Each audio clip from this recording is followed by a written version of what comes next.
that one is, okay.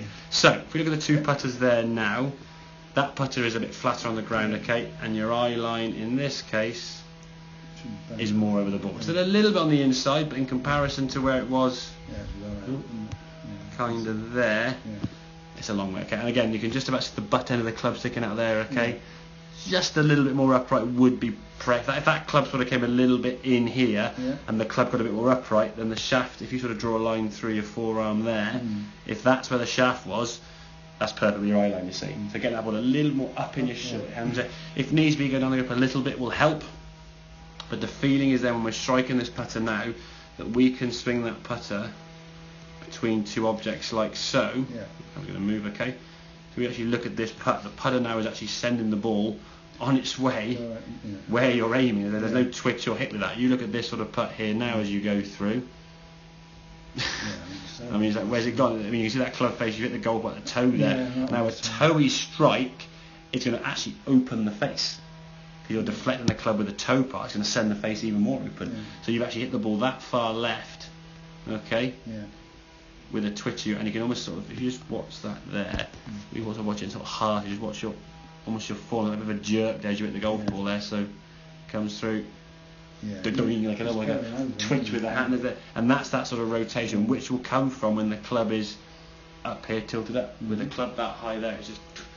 It's almost like a full shot you're playing kind of thing. And that's where the one thing in golf, where the putting, they say putting is a game within a game, is the phrase they use, because you do set up very different. It's the one grip you put in the palm. You don't want wrist action, you don't want rotation, you don't want speed. The sort of the two thumbs together, is that?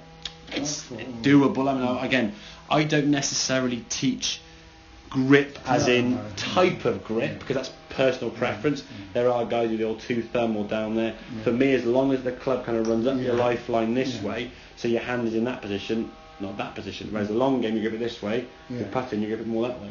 By doing this now, it's hard to use your wrist. When you're here, the wrists are over the place. So by getting the club a little bit more upright, getting that club shaft sort of more in line, kind of, we said, with the forearm, that's going to take the wrist out of play, and that will stop then the issues of this happening with the putter now twisting and going a long way left as you hit the golf ball. Okay, if we can swing that putter now back and through, the ball's kind of starting on the line you intend. Okay, the reed was slightly underneath and you missed on the left on the low side, but as a putt, it was a much better putt. And that was the one that you didn't. There's a couple who said, "Oh, that was much better." That wasn't one of them. So when it was better, it's even better than that, which is a good thing. Okay, but we're going to limit that sort of twist in there, which is obviously coming from the wrist and the fingers doing this. And then if you do that with your putting and the ball's going this way, all you do is the first few goes, you miss the putts left, you just aim further and further right. And when you're aiming a long way right there, this putt actually ended up going quite close to the hole when it finished rolling towards the target there.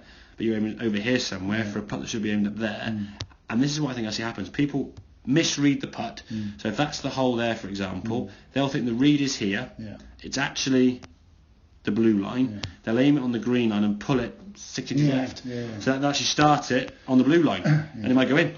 But they had four wrongs making a right, and every now and then you get a day where you just can't miss because things are just clicking together. But if we can get that, but I would practice as well at home with the two golf balls like so, and find your threshold and just practice that.